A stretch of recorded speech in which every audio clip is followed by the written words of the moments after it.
அப்படியே கொஞ்சம் இருந்தாங்க.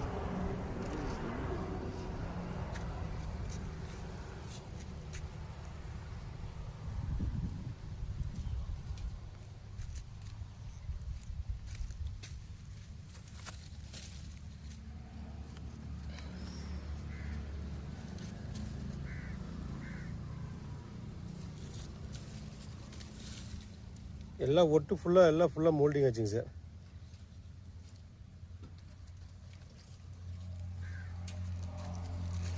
பேக்கெட் சைஸ் ஒரு 5 கிலோ வந்துடுங்க சார். இதை பாருங்கள், எல்லாம் ஒட்டு ஃபுல்லாகவே கம்ப்ளீட்டாக மோல்டிங்க.